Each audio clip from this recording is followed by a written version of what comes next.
रखना चाहिए। देखो बहुत छोटे बच्चों का हिजामा नहीं होता, बहुत ज़्यादा कमज़ोर पेशेंट हो उनका हिजामा नहीं होता, एनीमिक पेशेंट का हिजामा नहीं होता। अच्छा जिनको थैलेसीमिया हो उनका हिजामा नहीं होता, ठीक है। हाइपोटेंशन, ग्लाइसीमिया के जो पेशेंट होते हैं जिनकी शुगर बहुत ज़्यादा लो होती है, डायबिटिक पेशेंट हाँ डायबिटिक पेशेंट का जो जिनकी शुगर हाई होती है उनको हम चेक करके हिजामा किया जा सकता है। लेकिन जिनकी शुगर लो होती है उनका हिजामा करने से पहले हमें देखना पड़ता है, ठीक है। उसके लिए हम डिफरेंट टेस्ट वगैरह कर लेते हैं। अच्छा फिर जो एपिलेप्सी के पेशेंट हैं ख़ास तौर पे, एपिलेप्सी के पेशेंट को हमें बहुत एहतियात से और बहुत सोच समझ के हिजामा करना पड़ता है।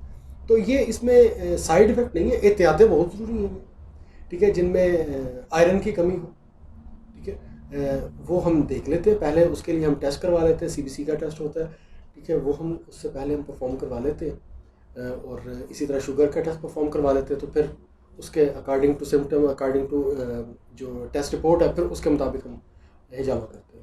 सर नेक्स्ट क्वेश्चन मेरा ये है कि क्या लेडीज़ का भी हिजामा होता है, और अगर होता है तो क्या वो मेल्स ही करते हैं या फीमेल डॉक्टर का होना लेडीज़ का जरूरी है? हिजामा बिल्कुल होता है जी। हिजामा तो सबके लिए इक्वल है, नबी करीम सल्लल्लाहु अलैहि वसल्लम की सुन्नत है, आपका फरमान सबके लिए इक्वल है। बिल्कुल हिजामा होता है। और हमारे पाकिस्तान में अल्हम्दुलिल्लाह, क्योंकि हम मुसलमान कम्युनिटी है, तो हमारे यहाँ अल्हम्दुलिल्लाह लेडी डॉक्टर्स मौजूद हैं हिजामा करने के लिए, मेरे क्लिनिक्स पर मौजूद हैं लेडी डॉक्टर्स, ठीक है। तो वो जो लेडीज़ का हिजामा है, फीमेल्स का जितने फीमेल पेशेंट का जितना भी हिजामा है, ठीक है, वो हमारी सारी लेडी डॉक्टर्स करती हैं। आपका सर क्या एक्सपीरियंस है हिजामा में, कितने अरसे से कर रहे हैं सर? अल्हम्दुलिल्लाह मुझे 12 साल हो गए हिजामा करते हुए। माशाल्लाह। और 12 साल में मैंने आपने क्या फील किया कि ज़्यादातर किस टाइप के पेशेंट्स आए हिजामा पेन मेरे करवाने पास के जो लिए? है ना, बहुत ज़्यादा जो पेशेंट आए हैं ना, वो पेशेंट आए हैं हाइपर कोलेस्ट्रॉल के हैं। अच्छा उसके बाद यूरिक एसिड के पेशेंट हैं, फिर बैकिक के ख़ास तौर पे पेशेंट जो है, और शैटिका, दो डिजीज़ ऐसी हैं जिनके पेशेंट मेरे पास बहुत ज़्यादा आए हैं। एक बैकिक के, ठीक है, मोहरों का प्रॉब्लम भी जिनको हुआ हुआ होता है, ठीक है। और दूसरा शैटिका, लंगड़ी का दर्द जिसको कहते हैं, जिसमें पूरी एक टांग जो है वो खिंच जाती है, ठीक है, पेशेंट से चलना मुहाल हो जाता है, ठीक है। इसके पेशेंट बहुत ज़्यादा है। फिर इसके अलावा हमें सर दर्द के पेशेंट बहुत मिलते हैं। अच्छा मस्कुलर जो है पेन्स हैं उनके पेशेंट बहुत हैं। फ्रोज़न शोल्डर के पेशेंट हमें बहुत मिलते हैं इसमें, ठीक है। अच्छा इसके बाद लिवर के इश्यूज़ जो हैं, जिनके लिवर के प्रॉब्लम्स होते हैं, ठीक है। किडनी नेफ्रोटिक सिंड्रोम के पेशेंट भी मैंने अल्हम्दुलिल्लाह इसमें रिजल्ट दिए हैं, ठीक है। तो इस तरह के पेशेंट बहुत आते हैं। डिप्रेशन के अल्हम्दुलिल्लाह मेरे पास इंशाल्लाह कभी आपसे मैं डिस्कस करूंगा कि डिप्रेशन के पेशेंट को हमने बहुत अच्छे से ट्रीट किया है। इसके अंदर डिप्रेशन, टेंशन, एंजाइटी, इसमें बहुत अच्छा इलाज है इसका हिजामा में। सर इसके सेफ्टी प्रिकॉशंस क्या है? सेफ्टी प्रिकॉशन में सबसे पहले तो देखिए, जैसे आपने पहले क्वेश्चन किया था मुझसे कि पहले किस तरह हिजामा हुआ करता था। पहले हिजामा हुआ करता था सिंगियाँ लगा के, तो वो एक ही सिंगी सब पे लगाई जाती थी।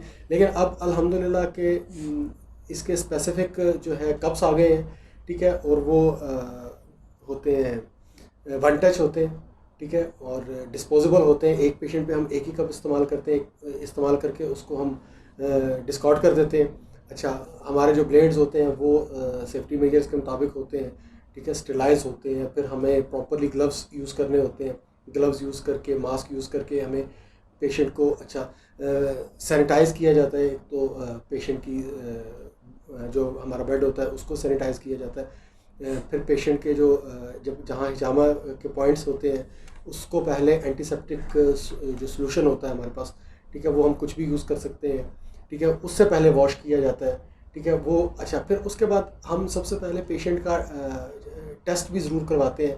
जहाँ हमें डाउट हो कि पेशेंट का जो है हीमोग्लोबिन बहुत कम है, ठीक है, उसका हम टेस्ट करवाते हैं, ठीक है। उसका हीमोग्लोबिन चेक करने के बाद फिर हम उसका जो है वो हिजामा शुरू करते हैं। फिर उसके बाद हमें देखना होता है कि कहीं पेशेंट एपिलेप्सी का तो नहीं है, एपिलेप्सी के पेशेंट को नहीं हम कर सकते। अच्छा फिर उसमें पेशेंट को वॉमिटिंग तो नहीं है, पेशेंट का बीपी लो तो नहीं है, ठीक है।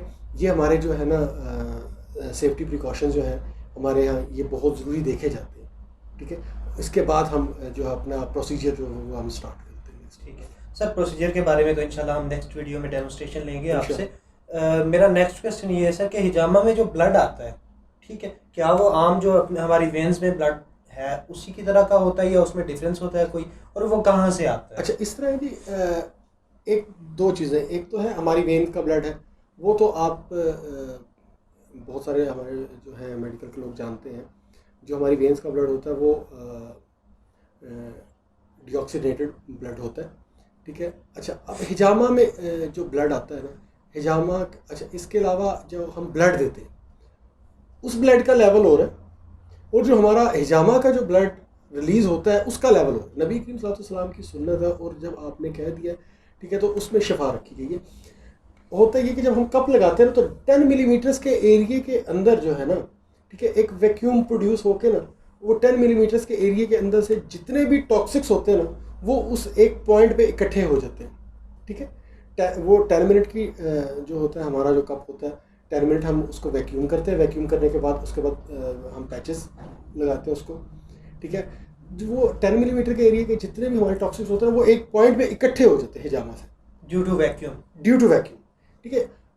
उस ब्लड में और रेगुलर ब्लड में या नॉर्मल ब्लड में या जो आप ब्लड डोनेट करते हैं उस ब्लड में बहुत सारा डिफरेंस होता है। इसमें टॉक्सिक्स होते हैं, उसमें टॉक्सिक्स नहीं होते, ठीक है। वो आप उस ब्लड की कंडीशन में उस ब्लड की कंडीशन में कम्प्लीटली तौर पे फ़र्क होता है, ठीक है। जब हम वो इंसेक्ट्स करते हैं तो फिर उसमें जितना भी वो टॉक्सिक्स ब्लड के साथ निकलते हैं वो बेसिकली वो टॉक्सिक्स होते हैं। सर, जो गैसेस का इशू होता है ये भी हिजामा से कवर जी बिल्कुल, बहुत ज़्यादा कवर होता है। देखिए हमारी बॉडी में जो पेन होता है ना, वो पेन वो स्पॉज्म की वजह से होता है। स्पॉज्म क्यों पैदा होती है? स्पॉज्म हमारे बॉडी में इसलिए पैदा होती है कि हमारे अंदर जो गैस्ट्रिक इश्यूज होते हैं ना हमारी बॉडी में, हमारा स्टमक खाने के बाद गैसेस प्रोड्यूस कर रहा होता है। गैसेस जो है ना कुछ टाइम के बाद हमारे मसल्स के अंदर स्पॉज्म प्रोड्यूस करते हैं, ठीक है। तो वो मसल जब स्पॉज्म पैदा हो जाते हैं तो उनके अंदर इन्फ्लामेशन स्टार्ट हो जाती है, और इन्फ्लामेशन के साथ, ठीक है, तो हम उस जो इन्फ्लामेशन के साथ पेन स्टार्ट हो जाता है, ठीक है। उस पेन को जो है उसको ख़त्म करने के लिए, उस स्पाज़्म को ख़त्म करने के लिए, ठीक है, हम मखसूस पॉइंट से हिजामा करते हैं। और गैस्ट्रिक के इशू जो प्रॉब्लम्स होते हैं, हमारे स्टमक के जो प्रॉब्लम्स होते हैं, बावल के जो प्रॉब्लम्स होते हैं, हमारे इंटेस्टाइन्स के जो प्रॉब्लम होते हैं, उनके लिए भी डिफरेंट पॉइंट्स मौजूद है, ठीक है। हम देख रहे होते हैं कि जब हमारे पास पेशेंट प्रेजेंट होता है, हमारे पास पेशेंट आता है, ठीक है, तो हम उससे सबसे पहले तो हिस्ट्री लेते हैं, ठीक है। हमें हिस्ट्री से पता चल जाता है कि पेशेंट को जो प्रॉब्लम लेके आया उसकी कॉज क्या है, ठीक है। हम तो उस कॉज के मुताबिक जो है ना उसका ट्रीटमेंट करते हैं, उस कॉज के मुताबिक हम उसकी कपिंग करते हैं उसकी।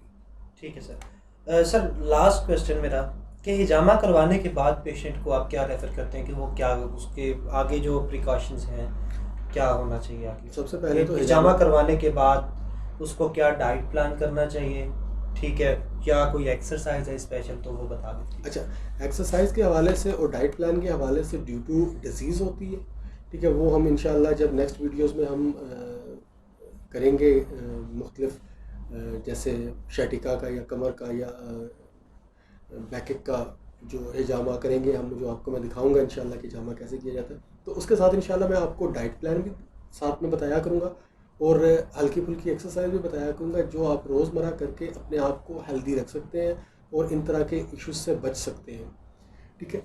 तो इसके अलावा जो हिजामा कराने के बाद की जो चीज़ें हैं, जो प्रिकॉशंस हैं और जो एहतियात है, उसमें सबसे पहले तो आपको एक कम्प्लीटली तौर पे रेस्ट करना चाहिए एक दिन के लिए, ठीक है। लॉन्ग ट्रैवल नहीं करना चाहिए आपको, ठीक है। हार्ड वर्क नहीं करना चाहिए। अच्छा, फिर उसके बाद 2 से 3 घंटे के बाद आपको गुस्ल लाजमी करना चाहिए, ठीक है, नीम गर्म पानी के साथ। फिर जो स्कार्स होते हैं उनके ऊपर आप ऑलिव ऑयल लगा लीजिए या हनी लगा लीजिए, ठीक है, या कोई भी एंटीसेप्टिक सॉल्यूशन लोशन अगर आपके पास है तो वो आप यूज़ कर सकते हैं, ठीक है। और बहुत ज़्यादा सर्दी से, बहुत ज़्यादा गर्मी से जो है ना वो हिजामा के बाद आपको बचना चाहिए। अच्छा, एक चीज़ और के हिजामा के बाद जो है ना गोश्त का इस्तेमाल ज़रा एक दिन के लिए जो है ना या 2 दिन के लिए उसको रोक देना चाहिए। हैवी फूड्स का इस्तेमाल, जंक फूड का इस्तेमाल जो है उसको, जंक फूड को तो वैसे भी हमें अवॉइड ही करना चाहिए, बाकी हैवी फूड्स को जो है ना उसको थोड़ा सा रोक देना चाहिए एक दिन के लिए। लाइट वो लें, डाइट लें, लाइट फूड लें। अच्छा, स्पेशली दूध जो है वो मीठा करके ज़रूर लें, ठीक है। तो एक तो क्योंकि हिजामा से फौरी बाद 2 चीज़ें होती हैं, एक शुगर जो है वो उसका लेवल थोड़ी देर के लिए कम होता है और बीपी थोड़ा सा कम होता है, ठीक है। इन सब को मैनेज करने के लिए आपको मीठा दूध या शेक हो जाए ज़्यादा बेहतर है, ठीक है। कोई भी शेक है फ्रेश फ्रूट का सीज़न वाइज, ठीक है, वो लेकिन ठंडा नहीं, नॉर्मल, ठीक है, नॉर्मली आप उसको इस्तेमाल कर सकते हैं। ठीक है सर। जैसा कि नाज़रीन आप सब ने देखा, और सुना कि हमने हिजामा के बारे में काफ़ी सारी मालूमात ली, और मुझे भी काफ़ी कुछ सीखने को मिला, आपको भी यकीनन सीखने को काफ़ी कुछ मिला होगा। और आपके बहुत से सवालात ऐसे होंगे जो इस वीडियो से मुकम्मल तौर पे क्लियर हो गए होंगे। और अगर कोई सवाल है तो आप काइंडली कमेंट में हमें बताएं या हमें डीएम कर दें, हमें पता चल जाए, हम आपको उसका जवाब भी देंगे। और इंशाल्लाह हमारी नेक्स्ट वीडियो में हम कोरोना वायरस के बारे में भी डिस्कस करेंगे, और उसके बाद इंशाल्लाह हम मज़ीद वीडियोज़ में हम डेमोस्ट्रेशन भी लाजमी देंगे।